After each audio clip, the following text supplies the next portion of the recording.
ನಮಸ್ಕಾರ, ಶುಭೋದಯ. ನಿಮ್ಮ ಭವಿಷ್ಯದ ಕೈಗನ್ನಡಿ ರಾಶಿ ಭವಿಷ್ಯ ವಿಶೇಷ ನೇರ ಪ್ರಸಾರ ಕಾರ್ಯಕ್ರಮಕ್ಕೆ ಸ್ವಾಗತ. ನಾನು ಶ್ರುತಿ ಯೋಗರಾಜ್. ಶುಭ ಕಾರ್ಯಗಳಿಗೆಲ್ಲ ಬ್ರೇಕ್ ಹಾಕಿದಂತ ಆಷಾಢ ಮಾಸ ಮುಗ್ದಿದೆ. ಇನ್ನೇನಿದ್ರು ಶ್ರಾವಣ ಮಾಸ, ಶುಭ ಕಾರ್ಯಗಳ ಸುಗ್ಗಿ. ಹಾಗಾದ್ರೆ ಈ ವರ್ಷ ಋತುವಿನಿಂದ ಶುರುವಾಗಿರುವಂತಹ ಶ್ರಾವಣ ಮಾಸದ ವಿಶೇಷತೆ ಏನು? ವಿಷ್ಣುವಿನ ಪೂಜೆ ಮಾಡೋದ್ರಿಂದ ನಮಗೆ ಸಿಗುವಂತಹ ಶುಭ ಫಲಗಳೇನು? ಈ ವಿಶೇಷ ಮಾಹಿತಿಯ ಜೊತೆಗೆ ದ್ವಾದಶ ರಾಶಿಗಳ ಈ ದಿನದ ದಿನ ಭವಿಷ್ಯವನ್ನ ತಿಳಿಸಿಕೊಡ್ತಾರೆ ಖ್ಯಾತ ಜ್ಯೋತಿಷಿಗಳು, ಆಧ್ಯಾತ್ಮಿಕ ಚಿಂತಕರು, ಪ್ರೈಡ್ ಆಫ್ ಇಂಡಿಯಾ ಪುರಸ್ಕೃತರಾದ ಡಾಕ್ಟರ್ ಶ್ರೀವಾಯ್ ಶ್ರೀಧರ ಭಟ್ಟಾಚಾರ್ಯ ಗುರುಜಿ ಕಾರ್ಯಕ್ರಮಕ್ಕೆ ಸ್ವಾಗತ. ಓಂ ನಮಸ್ತೆ ಹಸ್ತು ಭಗವನ್ ವಿಶ್ವೇಶ್ವರಾಯ ಮಹಾದೇವಾಯ ತ್ರಯಂಬಕಾಯ ತ್ರಿಪುರಾಂತಕಾಯ ತ್ರಿಕಾಗ್ನಿಕಾಲಾಯ ಕಾಲಾಗ್ನಿರುದ್ರಾಯ ನೀಲಕಂಠಾಯ ಮೃತ್ಯುಂಜಯಾಯ ಸರ್ವೇಶ್ವರಾಯ ಸದಾಶಿವಾಯ ಶ್ರೀಮನ್ಮಹಾದೇವಾಯ ತೇ ನಮೋ ನಮಃ. ಪಬ್ಲಿಕ್ ಟಿವಿಯ ಸಮಸ್ತ ವೀಕ್ಷಕರಿಗೆ ಗುರೂಜಿ ಮಾಡುವ ನಮಸ್ಕಾರಗಳು. ಗುರುಜಿ, 12 ರಾಶಿಗಳವರ ಈ ದಿನದ ದಿನ ಭವಿಷ್ಯ ಹೇಗಿದೆ ತಿಳಿಸ್ಕೊಡಿ. ಈ ದಿನ ದ್ವಾದಶ ರಾಶಿ ಗೋಚಾರ ಫಲಗಳತ್ತ ನಾವು ಗಮನವನ್ನು ಕೊಟ್ಟಾಗ ಮೊದಲಿಗೆ ಮೇಷರಾಶಿಗೆ. ಈ ಮೇಷರಾಶಿಯವರಿಗೆ ಈ ದಿನ ಯೋಚಿಸಿ ಕೆಲಸ ಕಾರ್ಯಗಳನ್ನ ಮಾಡ್ತಕ್ಕಂಥದ್ದು ತುಂಬಾ ಉತ್ತಮ. ಶೀತ ಸಂಬಂಧವಾದ ರೋಗಗಳು ಆವಾಹನೆಯಾಗ್ತಕ್ಕಂಥ ದಿನವಾಗುತ್ತೆ. ಸ್ವಲ್ಪ ಜಾಗರೂಕತೆಯನ್ನು ವಹಿಸಿ. ಖರ್ಚು ವೆಚ್ಚಗಳಲ್ಲಿ ಬಹಳಷ್ಟು ಹಿಡಿತವನ್ನ ಇಟ್ಕೊಳ್ಳಿ. ಹೆಚ್ಚಾಗಿ ಖರ್ಚುಗಳನ್ನ ಮಾಡ್ತೀರಾ, ಖರ್ಚಿನ ಮೇಲೆ ಹಿಡಿತವನ್ನ ಇಟ್ಕೊಳ್ತಕ್ಕಂಥದ್ದು ತುಂಬಾ ಉತ್ತಮ. ಬಂಧುಗಳಿಂದ ಅಥವಾ ನೆಂಟರಿಷ್ಟರಿಂದ ನಿಷ್ಠೂರಕ್ಕೆ ಒಳಗಾಗಬೇಕಾಗತ್ತೆ. ಸ್ವಲ್ಪ ಜಾಗರೂಕತೆಯನ್ನು ವಹಿಸಿ. ಈ ದಿನ ನೀವು ಮಾಡಬೇಕಾಗಿರ್ತಕ್ಕಂಥ ಒಂದು ಪರಿಹಾರ, ಗೋಪೂಜೆಯನ್ನ ಮಾಡಿ ಹಸು ಮತ್ತೆ ಕರುವಿಗೆ ಬೆಲ್ಲ ಬಾಳೆಹಣ್ಣನ್ನ ಮಿಶ್ರಣವನ್ನ ಮಾಡಿ ತಿನ್ನಿಸಿ ನಮಸ್ಕಾರವನ್ನ ಮಾಡತಕ್ಕಂಥ ಕೆಲಸವನ್ನ ಮಾಡಿ. ಇನ್ನು ವೃಷಭ ರಾಶಿ. ಈ ವೃಷಭ ರಾಶಿಯವರಿಗೆ ಈ ದಿನ ದಾಂಪತ್ಯ ಜೀವನದಲ್ಲಿ ವಿರಸಗಳಾಗ್ತಕ್ಕಂಥ ಸಾಧ್ಯತೆಗಳಿದೆ. ಹಿತಶತ್ರುಗಳ ಬಾಧೆ, ಮನಕ್ಲೇಶ, ಮನಸ್ಸನ್ನ ಕೆಡಿಸ್ಕೊಂಡ್ಬಿಡ್ತೀರಾ. ಎಲ್ಲೋ ಒಂದು ಕಡೆ ಮನಸ್ಸನ್ನ ಏಕಾಗ್ರತೆಗೆ ತರ್ತಕ್ಕಂಥ ಕೆಲಸವನ್ನ ಮಾಡಿ. ಆರ್ಥಿಕ ಪರಿಸ್ಥಿತಿಯಲ್ಲಿ ಸ್ವಲ್ಪ ಚೇತರಿಕೆ ಆಗ್ತಕ್ಕಂಥದ್ದು ಕಂಡು ಬರುತ್ತೆ. ಈ ದಿನ ನೀವು ಮಾಡಬೇಕಾಗಿರ್ತಕ್ಕಂಥ ಒಂದು ಪರಿಹಾರ, ಆದಿತ್ಯ ಹೃದಯ ಪಾರಾಯಣವನ್ನ ಮಾಡಿ ಸೂರ್ಯ ನಮಸ್ಕಾರವನ್ನ ಮಾಡ್ತಕ್ಕಂಥ ಕೆಲಸವನ್ನ ಮಾಡಿ. ಇದರಿಂದ ಬಹಳಷ್ಟು ವಿಶೇಷವಾಗಿರ್ತಕ್ಕಂಥ ಫಲ ನಿಮಗೆ ಲಭ್ಯವಾಗತ್ತೆ. ಇನ್ನು ಮಿಥುನ ರಾಶಿ. ಈ ಮಿಥುನ ರಾಶಿಯವರಿಗೆ ಈ ದಿನ ಶತ್ರುಗಳು ನಿಮಗೆ ಮಿತ್ರರಾಗ್ತಕ್ಕಂಥ ಸುದಿನವಾಗತ್ತೆ. ಯಾರು ಶತ್ರುಗಳಾಗಿರ್ತಾರೋ ಅವರು ಮಿತ್ರರಾಗಿ ಪರಿವರ್ತನೆಯಾಗ್ತಾರೆ. ಅಲ್ಪ ಲಾಭ, ದೂರ ಪ್ರಯಾಣ ಮಾಡ್ತಕ್ಕಂಥ ಸಾಧ್ಯತೆಗಳು ಹೆಚ್ಚಾಗಿ ಕಂಡು ಬರುತ್ತೆ. ಮನಸ್ಸಿಗೆ ನೆಮ್ಮದಿಯಾದ ಒಂದು ವಾತಾವರಣ. ಈ ದಿನ ನೀವು ಮಾಡಬೇಕಾಗಿರ್ತಕ್ಕಂಥ ಪರಿಹಾರ, ಶಿವಾಲಯಕ್ಕೆ ಭೇಟಿಯನ್ನ ನೀಡಿ ಬಿಲ್ವಾರ್ಚನೆಯನ್ನ ಮಾಡಿ ದೀರ್ಘದಾಂಡ ನಮಸ್ಕಾರವನ್ನ ಮಾಡ್ತಕ್ಕಂಥ ಕೆಲಸವನ್ನ ಮಾಡಿ. ಇನ್ನು ಕಟಕ ರಾಶಿ. ಈ ಕಟಕ ರಾಶಿಯವರಿಗೆ ಈ ದಿನ ಸ್ನೇಹಿತರೊಡನೆ ವ್ಯವಹಾರದ ಮಾತುಕತೆಗಳನ್ನ ಮಾಡ್ತಕ್ಕಂಥದ್ದು, ಇತ್ಯರ್ಥಗಳನ್ನ ಮಾಡ್ತಕ್ಕಂಥ ಒಂದು ದಿನವಾಗತ್ತೆ. ಅದೃಷ್ಟ ಒಲಿದು ಬರ್ತಕ್ಕಂಥ ಒಂದು ದಿನವಾಗತ್ತೆ. ಸಮಾಜದಲ್ಲಿ ಗೌರವ, ಉನ್ನತ ಸ್ಥಾನಮಾನ ಲಭ್ಯವಾಗ್ತಕ್ಕಂಥ ಒಂದು ದಿನವಾಗತ್ತೆ. ಈ ದಿನ ಲಲಿತ ಸಹಸ್ರನಾಮ ಪಾರಾಯಣವನ್ನ ಮಾಡಿ ಸುಮಂಗಲಿಗೆ ಅರಿಶಿಣ ಕುಂಕುಮಗಳನ್ನ ಕೊಟ್ಟು ನಮಸ್ಕಾರಗಳನ್ನ ಮಾಡ್ತಕ್ಕಂಥ ಕೆಲಸವನ್ನ ಮಾಡಿ. ಇನ್ನು ಸಿಂಹರಾಶಿ. ಈ ಸಿಂಹರಾಶಿಯವರಿಗೆ ಈ ದಿನ ಆಪ್ತ ಸ್ನೇಹಿತರ ಭೇಟಿಯನ್ನ ಮಾಡೋಕೆ ಬಹಳಷ್ಟು ದೂರ ಪ್ರಯಾಣವನ್ನ ಮಾಡ್ತೀರಾ. ಮಹಿಳೆಯರಿಗೆ ಕೆಲಸದ ಒತ್ತಡ, ಹಣಕಾಸಿನ ವಿಷಯದಲ್ಲಿ ಬಹಳಷ್ಟು ಎಚ್ಚರವನ್ನ ವಹಿಸಿ. ಬೇರೆಯವರು ಮಾಡ್ತಕ್ಕಂಥ ಷಡ್ಯಂತ್ರಕ್ಕೆ ಬಿದ್ದು ಇರ್ತಕ್ಕಂಥ ಹಣವನ್ನ ಕಳ್ಕೊಳ್ತಕ್ಕಂಥ ದಿನವಾಗತ್ತೆ. ಈ ದಿನ ನೀವು ಮಾಡಬೇಕಾಗಿರ್ತಕ್ಕಂಥ ಪರಿಹಾರ, ಓಂ ನಮೋ ಗಣಪತಯೇ ನಮಃ ಈ ಮಂತ್ರವನ್ನ 48 ಬಾರಿ ಜಪವನ್ನ ಮಾಡಿ ಹತ್ತಿರದಲ್ಲೇ ಇರ್ತಕ್ಕಂಥ ಗಣೇಶನ ಆಲಯಕ್ಕೆ ಹೋಗಿ 21 ನಮಸ್ಕಾರವನ್ನ ಮಾಡ್ತಕ್ಕಂಥ ಕೆಲಸವನ್ನ ಮಾಡಿ. ಇನ್ನು ಕನ್ಯಾ ರಾಶಿ. ಈ ಕನ್ಯಾ ರಾಶಿಯವರಿಗೆ ಈ ದಿನ ಕುಟುಂಬದಲ್ಲಿ ಸೌಖ್ಯ, ಯತ್ನ ಕಾರ್ಯಗಳಲ್ಲಿ ಯಶಸ್ಸು. ಯಾವುದೇ ಕೆಲಸಕ್ಕೆ ಯಾಕೆ ಅದರಲ್ಲಿ ಯಶಸ್ಸನ್ನ ಗಳಿಸ್ತೀರಾ. ಷೇರು ವ್ಯವಹಾರಗಳಲ್ಲಿ ಸ್ವಲ್ಪ ಲಾಭಗಳು ಬರುತ್ತೆ. ಮಕ್ಕಳಿಂದ ನಿಂದನೆಗೆ ಒಳಗಾಗಬೇಕಾಗತ್ತೆ.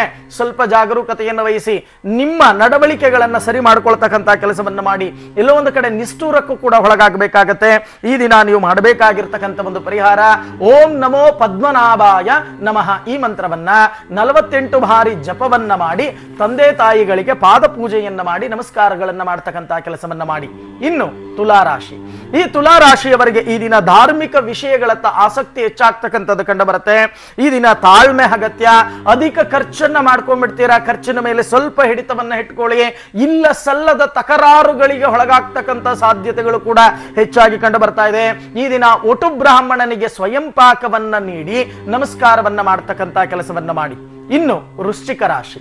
ಈ ವೃಶ್ಚಿಕ ರಾಶಿಯವರಿಗೆ ಈ ದಿನ ಬರಬೇಕಾದ ಬಾಕಿ ಹಣ ಕೈ ಸೇರಲಿದೆ. ಮಿತ್ರರ ಆಗಮನದಿಂದ ಮನ ಉಲ್ಲಾಸಗಳಾಗ್ತಕ್ಕಂಥದ್ದು ಕಂಡು ಬರುತ್ತೆ.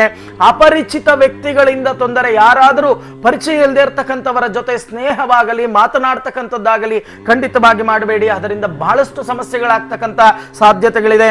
ಈ ದಿನ ಅಂಧ ಮಕ್ಕಳಿಗೆ ಅನ್ನದಾನವನ್ನ ಮಾಡ್ತಕ್ಕಂಥ ಕೆಲಸವನ್ನ ಮಾಡಿ. ಇನ್ನು ಧನುಸ್ಸು ರಾಶಿ, ಈ ಧನುಸ್ಸು ರಾಶಿಯವರಿಗೆ ಈ ದಿನ ಯಾವುದೇ ತೊಂದರೆ ಇಲ್ಲದೆ ಕೆಲಸ ಕಾರ್ಯಗಳು ಸುಸೂತ್ರವಾಗಿ ನಡೀತಕ್ಕಂಥ ಒಂದು ದಿನವಾಗತ್ತೆ. ಏನೋ ಒಂದು ರೀತಿಯ ಕಾರ್ಯ ಸಾಧನೆ ಮಾಡಲಿಕ್ಕೆ ಬಹಳಷ್ಟು ಓಡಾಟಗಳನ್ನ ಮಾಡ್ತೀರಾ, ಆದರೆ ಅನಾರೋಗ್ಯ ಪೀಡಿತರಾಗಬೇಕಾಗತ್ತೆ. ಶರೀರದಲ್ಲಿ ಉಷ್ಣಾಂಶ ಶೀತಾಂಶ ಸಮತೋಲನವನ್ನ ನೀವು ಕಾಪಾಡಿಕೊಳ್ಳಿಕ್ಕಾಗಲ್ಲ. ಸ್ವಲ್ಪ ಜಾಗರೂಕತೆಯನ್ನು ವಹಿಸಿ. ಈ ದಿನ ನೀವು ಮಾಡಬೇಕಾಗಿರ್ತಕ್ಕಂಥದ್ದು ವಿಷ್ಣು ಸಹಸ್ರನಾಮ ಪಾರಾಯಣವನ್ನ ಮಾಡಿ, ಶ್ರೀಮನ್ನಾರಾಯಣನಿಗೆ ಕೋಸಂಬರಿ ನೈವೇದ್ಯವನ್ನ ಮಾಡಿ ವಿನಿಯೋಗವನ್ನ ಮಾಡ್ತಕ್ಕಂಥ ಕೆಲಸವನ್ನ ಮಾಡಿ. ಇನ್ನು ಮಕರ ರಾಶಿ, ಈ ಮಕರ ರಾಶಿಯವರಿಗೆ ಈ ದಿನ ಮಕ್ಕಳ ವಿದ್ಯಾಭ್ಯಾಸಕ್ಕೆ ಸಹಾಯವನ್ನ ಮಾಡ್ತಕ್ಕಂಥ ದಿನವಾಗತ್ತೆ.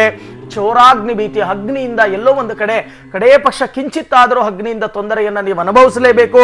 ದ್ರವ್ಯ ವ್ಯಾಪಾರಿಗಳಿಗೆ ಬಹಳಷ್ಟು ಲಾಭ. ಮಿತ್ರರ ಆಗಮನದಿಂದ ಮನ ಉಲ್ಲಾಸಗಳು ಹೆಚ್ಚಾಗ್ತಕ್ಕಂಥದ್ದು ಕಂಡು ಬರುತ್ತೆ. ಈ ದಿನ ನೀವು ಮಾಡಬೇಕಾಗಿರ್ತಕ್ಕಂಥದ್ದು ಓಂ ನಮಃ ಶಿವಾಯ ಈ ಮಂತ್ರವನ್ನ 108 ಬಾರಿ ಜಪವನ್ನ ಮಾಡಿ ಶಿವಾಲಯಕ್ಕೆ ಹೋಗಿ ಬಿಲ್ವಾರ್ಚನೆಯನ್ನ ಮಾಡ್ತಕ್ಕಂಥ ಕೆಲಸವನ್ನ ಮಾಡಿ. ಇನ್ನು ಕುಂಭರಾಶಿ, ಈ ಕುಂಭರಾಶಿಯವರಿಗೆ ಈ ದಿನ ಸ್ತ್ರೀ ಸಮಾನ ವ್ಯಕ್ತಿಯಿಂದ ಬಹಳಷ್ಟು ಲಾಭಗಳಾಗ್ತಕ್ಕಂಥದ್ದು ಸಹಾಯಗಳಾಗ್ತಕ್ಕಂಥದ್ದು ಕಂಡು ಬರುತ್ತೆ. ಅತಿಯಾದ ಪ್ರಯಾಣವನ್ನ ಮಾಡ್ತೀರಾ, ಎಲ್ಲೋ ಒಂದು ಕಡೆ ಶತ್ರು ಬಾಧೆಗೆ ಒಳಗಾಗ್ತಕ್ಕಂಥದ್ದು, ಶತ್ರುಗಳು ಮಾಡ್ತಕ್ಕಂಥ ಷಡ್ಯಂತರಕ್ಕೆ ಬಿದ್ದ್ಬಿಡ್ತೀರಾ. ಸ್ವಲ್ಪ ಜಾಗರೂಕತೆಯನ್ನು ವಹಿಸಿ. ಕಾರ್ಯ ಸಾಧನೆಗಾಗಿ ಬಹಳಷ್ಟು ಹಲೆದಾಟಗಳನ್ನ ಮಾಡ್ಕೊಂಡ್ಬಿಡ್ತೀರಾ. ಪ್ರೀತಿ ಸಮಾಗಮವಾಗ್ತಕ್ಕಂಥ ಒಂದು ದಿನವಾಗತ್ತೆ.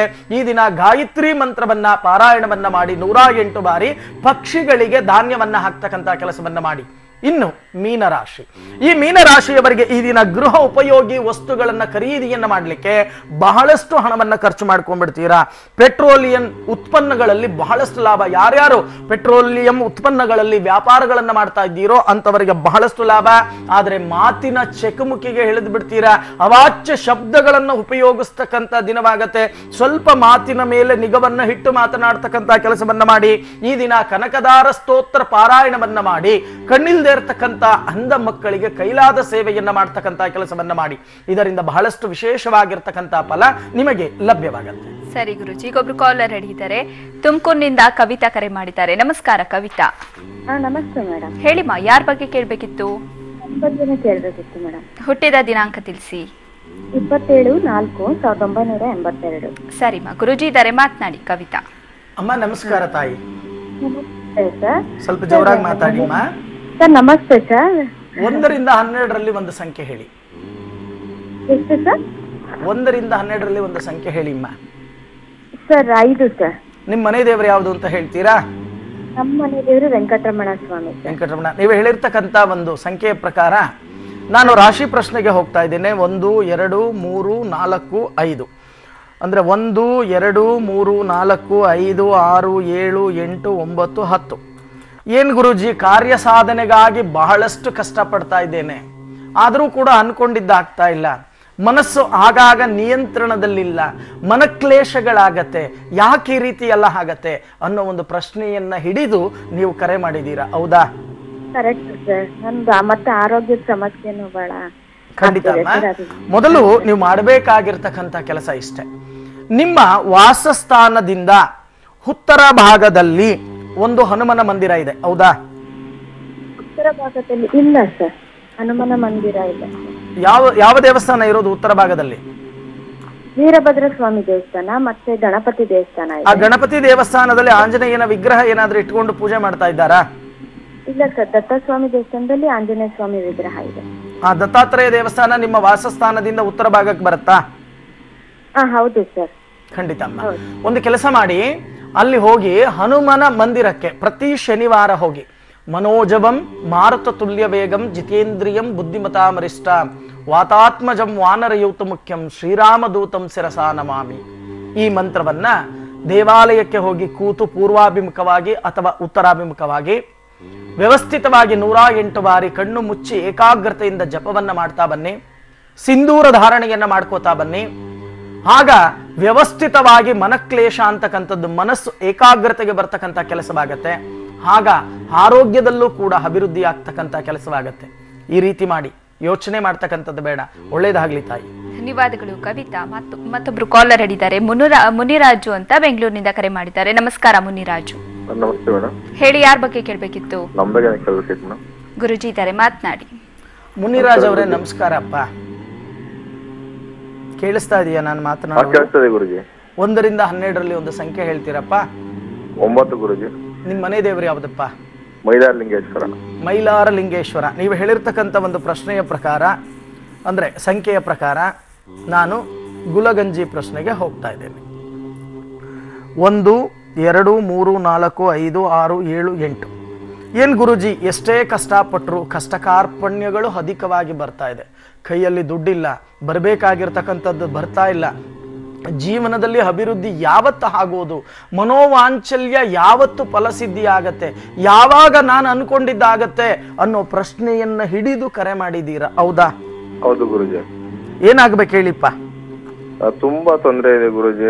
ನಮ್ಗೆ ಜಮೀನು ಸ್ವಲ್ಪ ಪ್ರಾಬ್ಲಮ್ ಇದೆ. ನಾವೇನು ಮಾರಾಟ ಮಾಡಿಲ್ಲ. ಜಮೀನು ನಮ್ಮ ಚಿಕ್ಕಪ್ಪ ಮೋಸ ಮಾಡ್ತಾ ಇದಾರೆ. ಅದು ಕೇಸಲ್ಲಿ ಇದೆ. ಏನು ಯಾವಾಗ ಆಗುತ್ತೆ? ನಮ್ ಕಡೆ ಆಗುತ್ತಾ ಕೇಸು? 1 ನಿಮಿಷ, ನಾನು ಹೇಳೋದನ್ನ ಸರಿಯಾಗಿ ಕೇಳಿ. ಮೊದಲು ನೀವು ಮಾಡಬೇಕಾಗಿರ್ತಕ್ಕಂಥ ಒಂದು ಕೆಲಸ ಭೂ ನಾರಾಯಣ ಜಪ, ಭೂ ನಾರಾಯಣ ಹೋಮ. ಗ್ರಾಮೀಣ ಭಾಷೆಯಲ್ಲಿ ಹೇಳ್ತಾರೆ, ಹೆಣ್ಣು ಹೊನ್ನು ಮಣ್ಣು ಇಷ್ಟನ್ನು ಅನುಭವಿಸಬೇಕು ಅಂತ ಅಂದ್ರೆ ಋಣ ಇರಬೇಕು, ಹೌದಲ್ವಾ? ಹಾಗೆ ಜ್ಯೋತಿಷ್ಯ ಭಾಷೆಯಲ್ಲಿ ನಾವೇ ಹೇಳ್ತೇವೆ ಯೋಗ, ಋಣ ಅಂತಕ್ಕಂಥದ್ದೇ ಯೋಗ. ಯೋಗವಿದ್ದರೆ ಮಾತ್ರ ಅನುಭವಿಸ್ಲಿಕ್ಕೆ ಸಾಧ್ಯ. ಪಿತ್ರಾರ್ಜಿತ ಆಸ್ತಿ ಆಗಿದ್ದರೂ ಸಹಿತ ಎಷ್ಟೋ ಕುಟುಂಬಗಳು ಇವತ್ತಿಗೂ ಕೂಡ ಅವರ ಆಸ್ತಿಯನ್ನ ಅನುಭವಿಸೋಕ್ಕಾಗ್ತಾ ಇಲ್ಲ. ಎಲ್ಲೋ ಒಂದು ಕಡೆ ಲಿಟಿಕೇಶನ್, ಯಾರೋ ಬಂದು ಕೇಸ್ ಹಾಕ್ತಾರೆ, ಏನೋ ಮಾಡ್ತಾರೆ, ಇಲ್ಲದೆ ಇರ್ತಕ್ಕಂಥ ಸುಳ್ಳು ದಾಖಲಾತಿಗಳನ್ನೂ ಕೂಡ ರೆಡಿ ಮಾಡ್ಕೊಂಡಿರ್ತಾರೆ. ಇಂಥ ಒಂದು ಸಮಸ್ಯೆಗಳು ಹೆಚ್ಚಾಗಿ ಕಂಡು ಬರ್ತಾ ಇದೆ. ಇದಕ್ಕೆ ಋಣ ಅಂತಕ್ಕಂಥದ್ದು ಬೇಕು, ಯೋಗ ಅಂತಕ್ಕಂಥದ್ದು ಬೇಕು.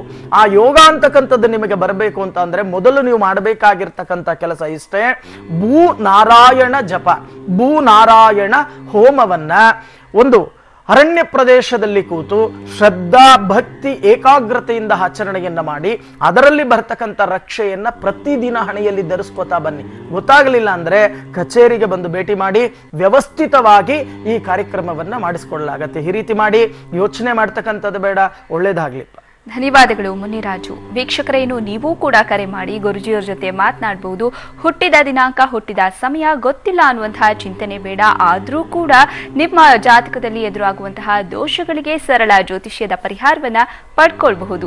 ಕಾಲರ್ ರೆಡಿ ಇದ್ದಾರೆ, ಮೈಸೂರಿನಿಂದ ಯಶವಂತ್ ಕರೆ ಮಾಡಿದ್ದಾರೆ. ನಮಸ್ಕಾರ ಯಶವಂತ್. ನಮಸ್ಕಾರ. ನಮಸ್ಕಾರ. ಹೇಳಿ, ಯಾರ ಬಗ್ಗೆ ಕೇಳಬೇಕಿತ್ತು? ನಮ್ಮ ಮಗನ ಬಗ್ಗೆ ಕೇಳಬೇಕಾಗಿತ್ತು. ಅವರ ಹೆಸರು ಹೇಳಿ. ಯಶವಂತ್ ಅಂತ ಮೇಡಮ್. ಗುರುಜಿ ಇದ್ದಾರೆ, ಮಾತನಾಡಿ. ಸರ್ ನಮಸ್ಕಾರ. ನಮಸ್ಕಾರ. ಅವ್ರ ಹುಟ್ಟಿದ ತಾರೀಕು 15/7/1989. ನಕ್ಷತ್ರ ಹೇಳಿ. ವೃಶ್ಚಿಕ ರಾಶಿ, ಜ್ಯೇಷ್ಠ ನಕ್ಷತ್ರ. ಜ್ಯೇಷ್ಠ ನಕ್ಷತ್ರ 4ನೇ ಪಾದಾನ? ಇಲ್ಲ, ಬರೀ ಜ್ಯೇಷ್ಠ ನಕ್ಷತ್ರ ಅಂತ ಹೇಳ್ತಾರೆ ಸ್ವಾಮಿ. ಖಂಡಿತ ಖಂಡಿತ. ಏನಾಗಬೇಕು ಅವ್ನಿಗೆ? ಕೆಲ್ಸಕ್ಕೆಲ್ಲ ಟ್ರೈ ಮಾಡ್ತಾ. ಖಂಡಿತ. 1 ರಿಂದ 12ರಲ್ಲಿ ಒಂದು ಸಂಖ್ಯೆ ಹೇಳಿ. 5 ಸ್ವಾಮಿ. 5. ನಿಮ್ಮ ಮನೆ ದೇವರು ಯಾವುದು ಅಂತ ಹೇಳ್ತೀರಾ? ಆಂಜನೇಯ ಸ್ವಾಮಿ. ಆಂಜನೇಯ. ನೀವು ಹೇಳಿರ್ತಕ್ಕಂಥ ಸಂಖ್ಯೆಯ ಪ್ರಕಾರ ನಾನು ತಾಳೆಗರಿ ಪ್ರಶ್ನೆಗೆ ನಾನು ಹೋಗ್ತಾ ಇದ್ದೇನೆ. ನೋಡೋಣ ತಾಳೆಗರಿ ಪ್ರಶ್ನೆ ಏನು ಹೇಳುತ್ತೆ. ತಾಳೆಗರಿ ಪ್ರಶ್ನೆಯಲ್ಲಿ ಹೇಳ್ತಾ ಇದೆ ಅಂದ್ರೆ ವಿದ್ಯಾಭ್ಯಾಸ ಚೆನ್ನಾಗಾಗಿದೆ, ಇನ್ನೂ ಕೂಡ ವಿದ್ಯಾಭ್ಯಾಸವನ್ನ ಇವರು ಮಾಡಬಹುದಾಗಿತ್ತು, ಹೌದಾ? ಹೌದು ಹೌದು ಸರ್. ಯಾಕೆ ನಿಲ್ಲಿಸಿದ್ದಾರೆ ವಿದ್ಯಾಭ್ಯಾಸವನ್ನ?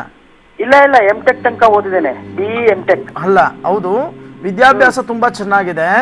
ಮೊದಲು ಇವರಿಗೆ ಕಾರ್ಯನಿಮಿತ್ತವಾಗಿ ಕಾರ್ಯಗತ ಆಗಬೇಕು ಅಂದ್ರೆ ಇವರ ಜಾತಕದಲ್ಲಿ ಕರ್ಮ ಸಾನಾಧಿಪತಿ ಆಗಿರ್ತಕ್ಕಂಥವನು ನೀಚದಲ್ಲಿದ್ದಾನೆ. ಮೊದಲು ಕರ್ಮ ಸಾನಾಧಿಪತಿಯ ಬಲ ಅಂತಕ್ಕಂಥದ್ದು ಬೇಕು. ಇದಕ್ಕೆ ನೀವು ಮೈಸೂರಿನಿಂದ ಕರೆ ಮಾಡಿದ್ದೀರಾ.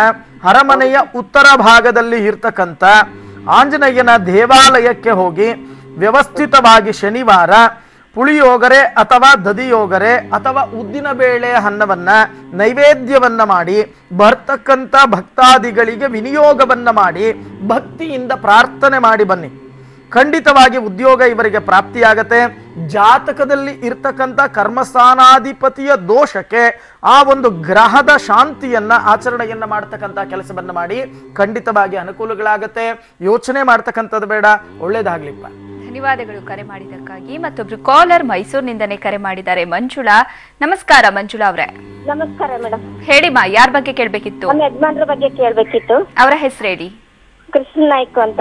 ಓಕೆ, ಗುರುಜಿ ಇದ್ದಾರೆ, ಮಾತನಾಡಿ ಮಂಜುಳಾ. ಅಮ್ಮ ನಮಸ್ಕಾರ ತಾಯಿ. ನಮಸ್ಕಾರ ಗುರುಜಿ. 1 ರಿಂದ 12ರಲ್ಲಿ ಒಂದು ಸಂಖ್ಯೆ ಹೇಳಿಮ್ಮ. 9. ನಿಮ್ಮ ಮನೆ ದೇವ್ರು ಯಾವ್ದಮ್ಮ? ಲಕ್ಷ್ಮೀ ವೆಂಕಟೇಶ್ವರ ಮಂಚಮ್ಮ. ಸರಿಮ್ಮ. ಯಜಮಾನ್ರು ಏನ್ ಕೆಲಸ ಮಾಡ್ತಾರೆ? ಅಕೌಂಟ್ ಸೂಪರ್ಡೆಂಟ್ ಆಗವ್ರೆ ಸರ್.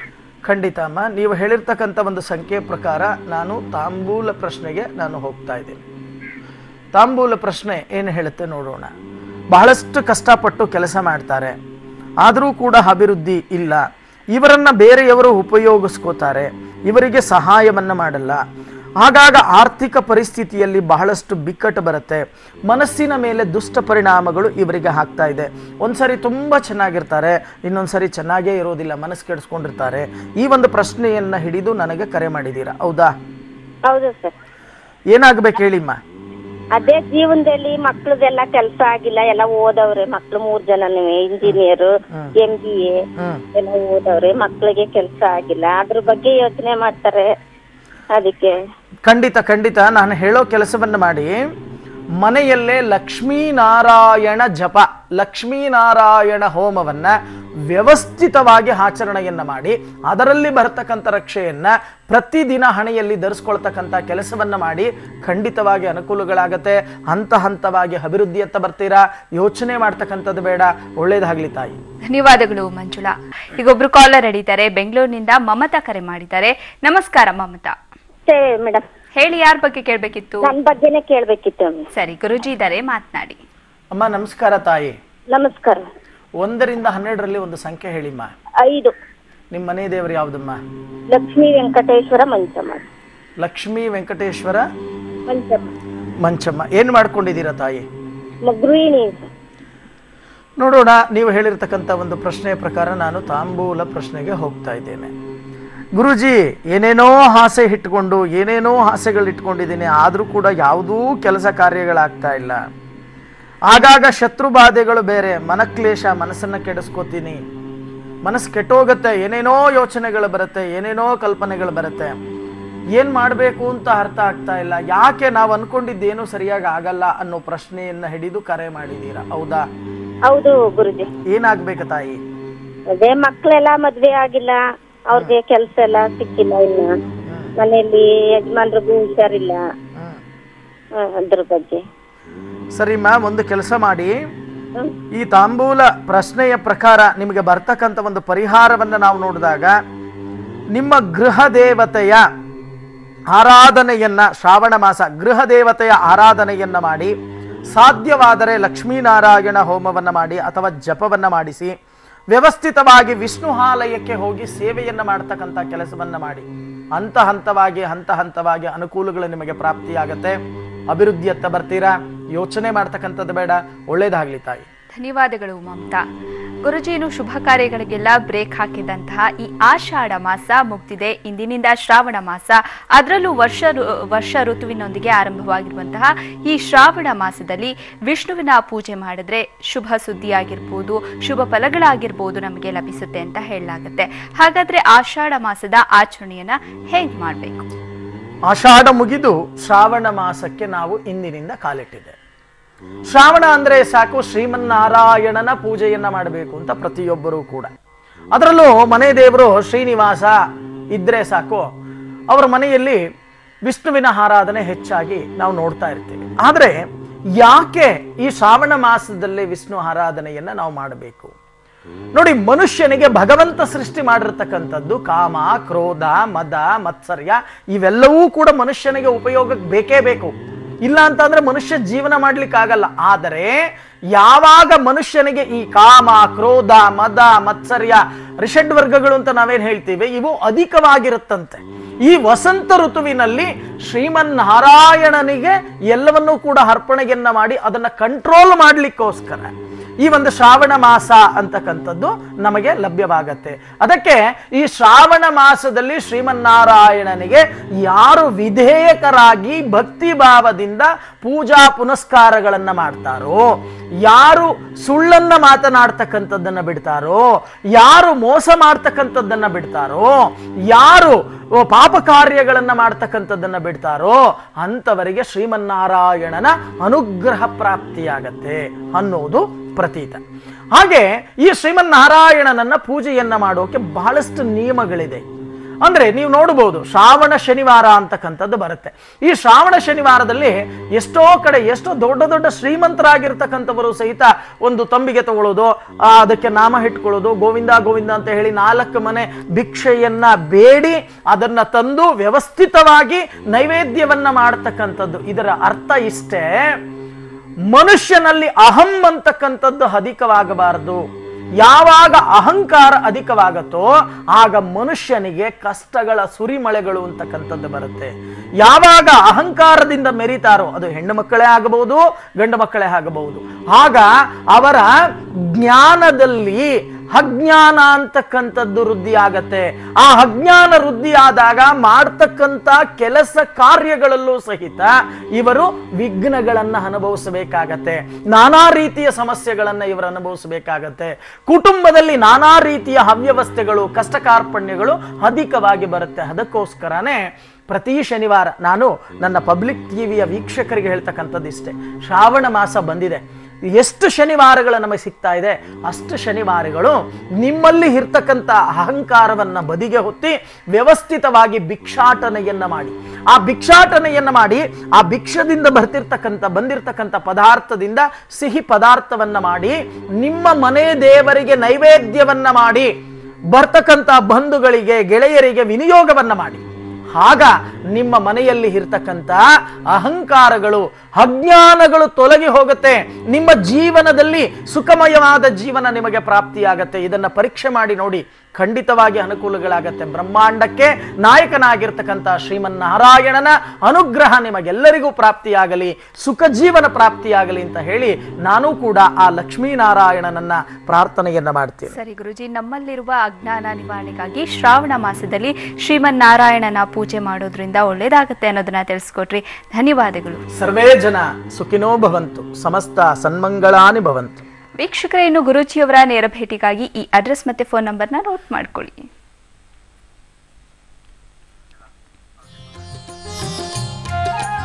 ಶ್ರೀ ಸಿದ್ಧಿವಿನಾಯಕ ಜ್ಯೋತಿಷ್ಯ ಕೇಂದ್ರ ನಂಬರ್ 202/2 HPR 5ನೇ block, telecom layout, KB office ಹತ್ತಿರ, ನಾಗವಾರ ರಿಂಗ್ ರಸ್ತೆ, ಬೆಂಗಳೂರು 43. ದೂರವಾಣಿ ಸಂಖ್ಯೆಗಳು ಹೀಗಿದೆ: 997222530004, ಮತ್ತೊಂದು ದೂರವಾಣಿ ಸಂಖ್ಯೆ 997222530005. ಇನ್ನು ವೆಬ್ಸೈಟ್ ಅಡ್ರೆಸ್ www.astrobrahma.net ಲಾಗಿನ್ ಆಗಿ. ವೀಕ್ಷಕರೇ, ನೋಡಿದ್ರಲ್ಲ, ಇದಾಗಿತ್ತು ಈ ಹೊತ್ತಿನ ವಿಶೇಷ ಕಾರ್ಯಕ್ರಮ ರಾಶಿ ಭವಿಷ್ಯ.